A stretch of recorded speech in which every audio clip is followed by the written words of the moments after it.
நீதிமொழிகள் 22:4. தாழ்மைக்கும் கர்த்தருக்கு பயப்படுதலுக்கும் வரும் பலன் ஐஸ்வர்யமும் மகிமையும் ஜீவனுமாயிருக்கிறது. அல்லேலூயா. கர்த்தருடைய நாமத்துக்கு மகிமை உண்டாகட்டும். எல்லாரும் வாசிங்கம்மா அந்த வார்த்தையை. அருமையான வார்த்தை பாருங்க. உங்க வாழ்க்கையில பெரிய காரியங்கள் நடக்கணும்னா கண்டிப்பா அந்த வார்த்தையை நீங்க ஃபாலோ பண்ணுங்க. வாசிங்க எல்லாரும். தாழ்மைக்கும் கர்த்தருக்கு பயப்படுகிறதுனால வரும் பலன் ஐஸ்வர்யம் மகிமை ஜீவனும். இப்போ நம்ம தாழ்மைப்பட்டு கடவுளுக்கு பயந்து வாழ்ந்தோம்னா, கடவுள் நம்மளை பார்க்குறாரா, கடவுளை தேடணும்டா, கடவுளுக்கு முதலிடம் கொடுக்கணும்டா, கடவுளுக்கு முக்கியம்தான். எதை விரும்புகிறோமோ இல்லையோ, எதை ரொம்ப நேசிக்கிறோமோ இல்லையோ, எது மேலே ரொம்ப ஆசைப்படுறோமோ இல்லையோ, கடவுளை ரொம்ப அவருடைய நீதி நியாயத்து மேலே ஆசைப்படணும். அவருக்கு பயப்படுற வாழ்க்கை நம்ம வாழ்க்கையில் இருக்கணும். தெய்வ பயம் இருந்தால் கண்டிப்பாக நீ தீமையை செய்ய மாட்டோமா. தெய்வ பயம் தான் நம்ம பொல்லாப்பு செய்வோமா. ஐயோ ஆண்டவர் பார்க்குறாரா, ஐயோ ஆண்டவர் இருக்கிறாரா, ஐயோ ஆண்டவர் நம்மளை ஏதாவது ஒன்று பண்ணிடுவாரன்ற ஒரு பயம். அந்த பயம் இருந்தாலே நீ கண்டிப்பாக எந்த தீமையும் செய்ய மாட்டா. அப்போ பாருங்க, தாழ்மைக்கும் கர்த்தருக்கு பயப்படுதலுக்கும் வருகிற பலன் என்ன உனக்கு?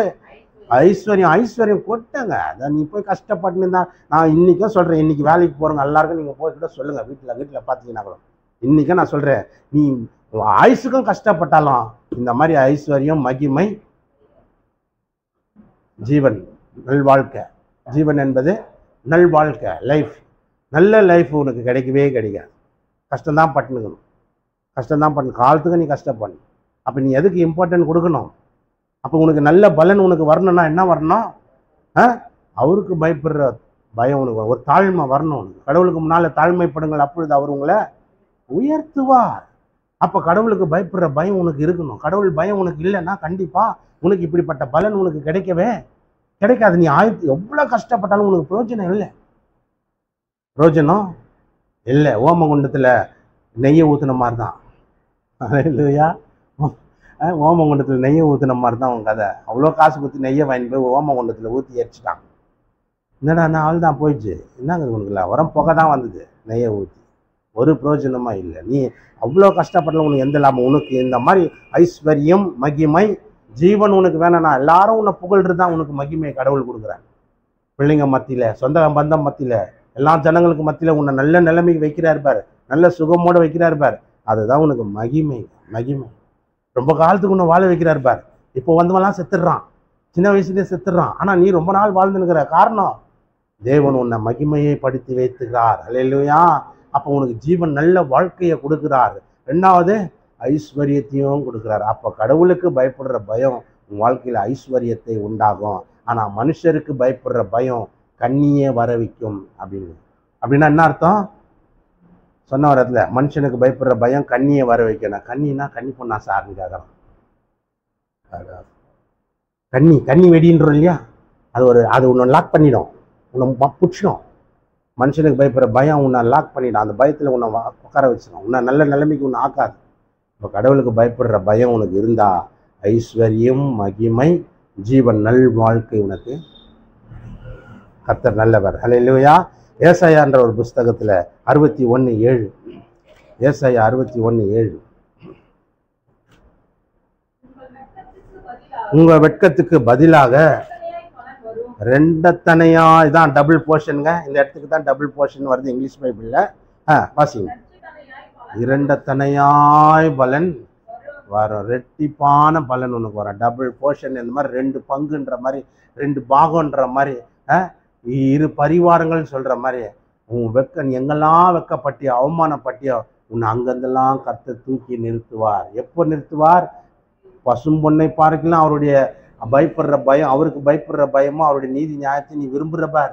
அப்போ உன் நீ எங்கெல்லாம் வெக்கப்பட்டி அங்கெல்லாம் உன்னை தூக்கி நிற்க வச்சு உனக்கு மகிமையை உண்டாக்கிடுவார். இப்போ அவமானப்பட்ட இடத்துல, அசிங்கப்பட்ட இடத்துல, தலை குனிஞ்சு நின்ன இடத்துல, மொக்க வாங்கின இடத்துல, ஒரு மாதிரி கேவலமாக பேசப்பட்ட பகுதியிலெல்லாம் உன்னை தேவன் தூக்கி நிறுத்திடுவார். அதான் சொல்கிறார், உன் வெட்கத்துக்கு பதிலாக 2 மடங்காக உனக்கு டபுள் போர்ஷன் உனக்கு கொடுக்குறேன், 2 மடங்கான பலன் உனக்கு கொடுக்குறேன். அப்போ எப்போ இது நடக்கும்? எசேக்கியேல் 20:40.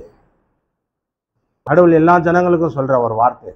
எல்லாரும் என்னை கும்பிட வருவாங்க, எல்லாரும் என்னை கும்பிட்ற காலம் வரும். அப்போ எல்லாரும் என்னை கும்பிடுவாங்க, சேவிப்பாங்க. அப்போ நான் என்ன கேட்பேன் தெரியுமா? அவங்ககிட்ட பரிசுத்தமான காணிக்கைகளும் முதற் பலனான காணிக்கைகளும் எனக்கு செலுத்த வேண்டும் என்று கேட்பேன். அல்லேலூயா, அல்லேலூயா. இதுதான் முக்கியமான ஒரு காரியம் பாருங்க. நம்ம தேவனிடத்துல பெரிய பலனை ஆசீர்வாதங்களை அடைய வேண்டும் என்றால் அவர் சொல்றாரு பாருங்க, இஸ்ரவேலின் உயரமான மலையாகி என் பரிசுத்த மலையிலே இஸ்ரவேலுடைய எல்லா வம்சத்தருமாகிய தேசத்தில் உள்ள அனைவரும் என்னை சேவிப்பார்கள் என்று கர்த்தராகிய ஆண்டவர் சொல்லுகிறார். அங்கே அவர்கள் மேல் பிரியம் வைப்பேன். எல்லாரும் என்னை கும்பிடுவாங்க, அப்ப நான் அவங்கள ரொம்ப பிரியமா நேசிப்பேன். அங்கே நீங்கள் பரிசுத்தம் பண்ணுகிற எல்லாவற்றிலும் உங்கள் காணிக்கைகளையும் உங்கள் முதற் பலன்களையும் செலுத்தும்படி கேட்பேன். இப்போ கடவுளுக்கு நாம் இந்த காரியங்களை செய்யணும். அவர் எல்லாரும் கடவுளை கும்பிடு வருவாங்க. ஆனால் கடவுளுக்கு கும்பிட வர அத்தனை பேர் என்ன பண்ணணுமா? முதற் பலன் ஃபஸ்ட்டு உனக்கு பூக்கிறதோ காய்க்கிறதோ உனக்கு முதல் போடுற குட்டியோ அந்த மாதிரி முதற் பலன். அல்லேலூயா, அல்லேலூயா. அப்படி முதற் பலனை கடவுளுக்கு நம்ம பரிசுத்தம் பண்ணி கொடுக்கணும். அதே நேரத்தில் காணிக்கைகளும் கடவுளுக்கு அவரே கேட்பேன்றார் பாருங்க. என்னை சேவிக்கிற எல்லாருக்கிட்டையும் நான் கேட்பேன், அது செலுத்தணும். அப்போ நான் உன் மேலே பிரியம் வைப்பேன். அப்போ உனக்கு இருக்கிற எல்லா இடத்துல இருக்கிற அவமானத்துக்கு, நிந்தைக்கு, லட்சைக்கு எல்லாத்துக்குமே உனக்கு பலன் ரெட்டிப்பாக கொடுத்து உன்னை உயர்த்தி நிற்க வைப்பேன். அல்லேலூயா, அல்லேலூயா. அப்போ நம்ம எல்லாத்துலேயும் கடவுளை தேடணும். பசும் பொண்ணை பார்க்கணும், கடவுளை தேடுறதுல ரொம்ப முக்கியம் செலுத்தணும். நீதி நியாயத்தை செய்யறதுல முக்கியம் செலுத்தணும். கடவுளுக்கு பயப்படுற பயம் ரொம்ப முக்கியமானது. வெள்ளியை பார்க்கலும், பொண்ணை பார்க்கலும், மதுரமான தேனை பார்க்கலும் அவருக்கு இம்பார்ட்டன்ட் ரொம்ப கொடுக்கணும். அப்போ தான் நம்ம வாழ்க்கையில் மிகுந்த பலன், ரிவார்டு, கிரெடிட்டு, டபுள் போர்ஷன் எல்லாம் நம்ம வாழ்க்கையில் கிடைக்கும். அடுத்தது பாருங்க, மத்தேயு எழுதின சுவிசேஷ புஸ்தகம் 5:46. மத்தேயு 5:46.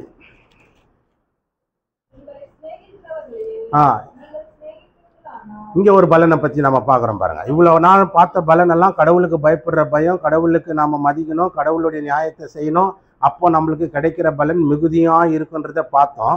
இப்போ ஒரு பலனை நம்ம பார்க்குறோம் பாருங்க. உங்களை சிநேகிக்கிறவர்களை உங்களுக்கு பலன் என்ன? ஆயக்காரரும் அப்படியே செய்கிறார்கள் அல்லவா?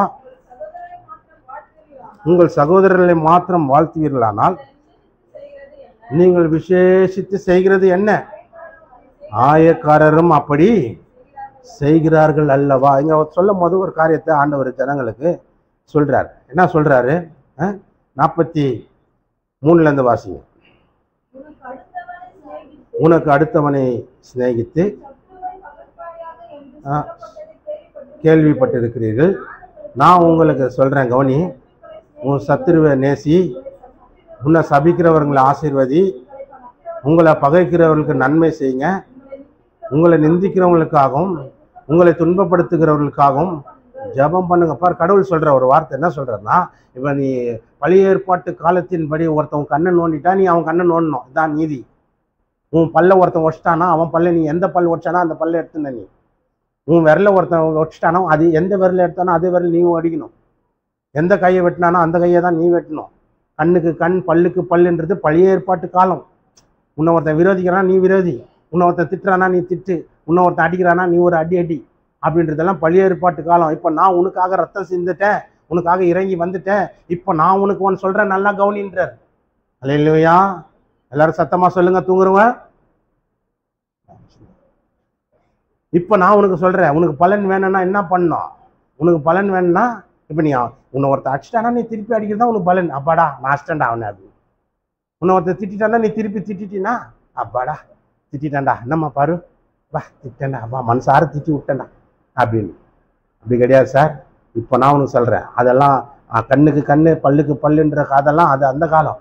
இப்போ நான் உனக்கு சொல்கிறேன்னு இயேசு சொல்கிறார். அங்கே இருக்கிற ஜனங்கள் என்ன சொல்கிறாருன்னா, உனக்கு பலன் வேணுமா, உனக்கு பலன் வேணுமா, உனக்கு ரிவார்டு வேணுமா, உனக்கு கிரெடிட் ஆகணுமா, உனக்கு டபுள் போர்ஷன் கிடைக்கணுமா, அப்போ நீ என்ன பண்ணணும் அப்படின்றத சொல்கிறாரு பாருங்க. என்ன சொல்கிறாரு?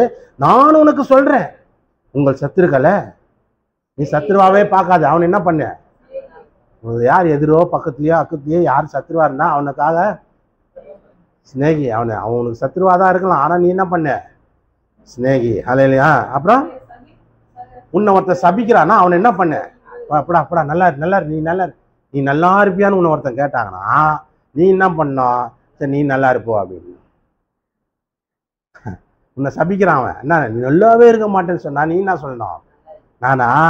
நீ தான் பாரு நல்லா இருக்கிறதா இருப்பாரு, பார்த்து நேரு, நீ பாரு, நீ யார் ஆகுற பார்த்து நேரு. நீ நம்ம என்ன பண்ணா? சரி நான் அழிஞ்சு போனாலும் பாரு, நீ நல்லா இருக்கும், நீ நல்லா இரு, இப்படிதான்.